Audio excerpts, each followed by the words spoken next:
So, students of class 7, this is the revision class, and now we will learn chapter 5 water, tsunami, the earth pandemonium, यानी tsunami पृथ्वी का एक तांडव. Tsunami or the harbor wave struck havoc in the Indian Ocean on the 26 December 2004. 26 दिसंबर 2004 को हिंद महासागर में tsunami तरंगें अथवा पोताश्रय तरंगों के कारण अत्यधिक विनाश हुआ था. The waves was the result of the earthquake that had its epicentre close to the western boundary of Sumatra. और ये तरंगे उस भूकंप के परिणाम थी जिसका जो अधिकेंद्र बना था सुमात्रा की पश्चिमी सीमा पर था. The magnitude of the earthquake was 9 on the Richter scale. और इस भूकंप की तीव्रता रिएक्टर पैमाने पर जो थी 9 मापी गई थी. As the Indian plate went under the Burma plate there was a sudden movement of the sea floor causing the earthquake. भारतीय प्लेट जो था बर्मा प्लेट के नीचे धंस गई थी और समुद्र तल के में अकस्मात गति उत्पन्न हो गई थी जिस कारण भूकंप आया था. The ocean floor was displaced by about 10 to 20 metre and tilted in a downwardly direction. महासागरीय जो तल था वह लगभग 10 से 20 मीटर तक विस्थापित हो गया था और नीचे की दिशा में वह झुक गया था. A huge mass of ocean water flowed to fill in the gap that was being created by the displacement. और इस विस्थापन के कारण जो निर्मित अंतराल को भरने के लिए जो था विशाल मात्रा में महासागरीय जल जो था उसी ओर बहने लगा. This mark the withdrawal of the water mass from the coast lines of the land masses in the south and south east Asia. और इसके फलस्वरूप दक्षिणी एवं दक्षिणी पूर्वी एशिया के समुद्री तटों के जल हटने लगे. After thrusting of the Indian plate below the Burma plate, the water mass rushed back towards the coastline. और भारतीय प्लेट के बर्मा की प्लेट के नीचे चले जाने से जल वापस समुद्र की ओर लौटा.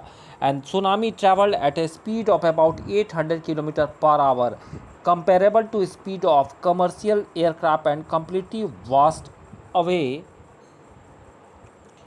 some of the island in the Indian Oceans.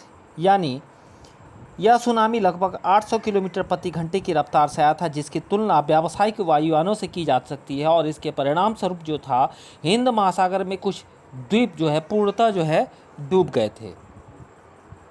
The Indira point in the Andaman and Nicobar island that mark the southern most point of India got completely submerged. यानी भारतीय सीमा का जो दूर बिंदु दक्षिणी बिंदु जिसको इंदिरा पॉइंट जो अंडमान निकोबार द्वीप समूह में स्थित है वह पूरी तरह डूब गया था.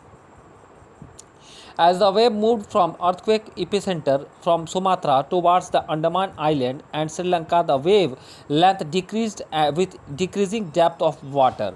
यानी जब सुमात्रा में भूकंप के अधिकेंद्र से तरंगे सुमात्रा की तरफ से अंडमान निकोबार द्वीप समूह एवं श्रीलंका की ओर बढ़ी तो तरंगों की लंबाई जो थी वह कम हो गई थी.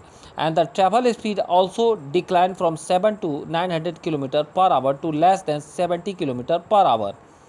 यानी जल की जो गहराई भी कम होने लगी साथ ही साथ इसकी जो गति थी वह भी 700 से 900 किलोमीटर घंटे से 70 किलोमीटर प्रति घंटे की रफ्तार तक कम हो गई.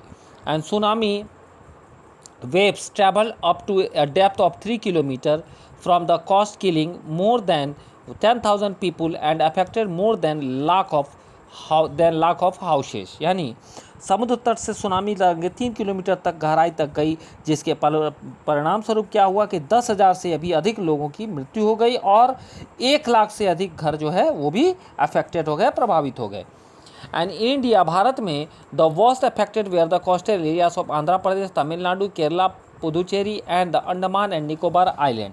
और भारत में की बात करें तो भारत में आंध्र प्रदेश के तटीय जो जितने भी प्रदेश है तमिलनाडु, केरल, पुदुचेरी तथा अंडमान और निकोबार द्वीप समूह सर्वाधिक इससे प्रभावित हुए थे. While the earthquake cannot be predicted in advance, it is possible to give a 3-hour notice of a potential tsunami. यद्यपि जो था पहले से भूकंप का अनुमान लगाना संभव नहीं है फिर भी बड़ी सुनामी के संकेत 3 घंटे पहले मिल सकते हैं. Such early warning systems are in place across the Pacific Ocean but not in the Indian Ocean. प्रशांत महासागर में प्राथमिक चेतावनी की ऐसी प्रणालियाँ क्रियाशील हैं, लेकिन हिंद महासागर में ये सुविधाएं अभी नहीं हैं. Tsunamis are rare in the Indian ocean as the seismic activity is less as compared to the Pacific. यानी प्रशांत महासागर की तुलना में हिंद महासागर की सुनामी कभी कभी आती है, क्योंकि यहाँ भूकंप क्रिया बहुत ही कम होती है. The tsunami that ravaged the South and Southeast Asia coast in December 2004 is the most devastating tsunami in the last several hundred years.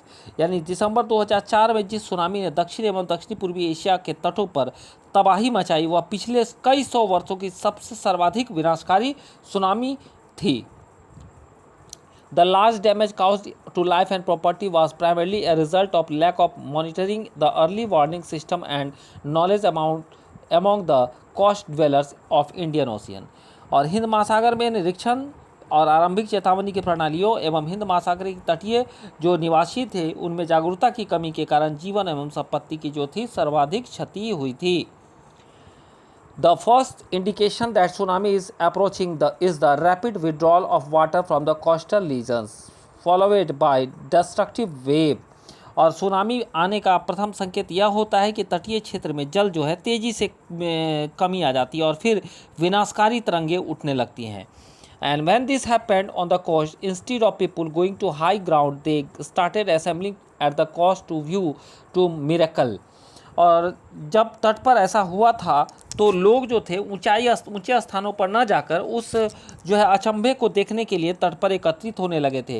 And as a consequences there was a large casualty of curious onlookers when the gigantic wave यानी tsunami struck. और इसका परिणाम यह हुआ कि जब tsunami की विशाल तरंगें आई तो बड़ी संख्या में उत्सुक खड़े दर्शकों की जो थी वहाँ मृत्यु हो गई थी. So children, we will learn more about this chapter in next class.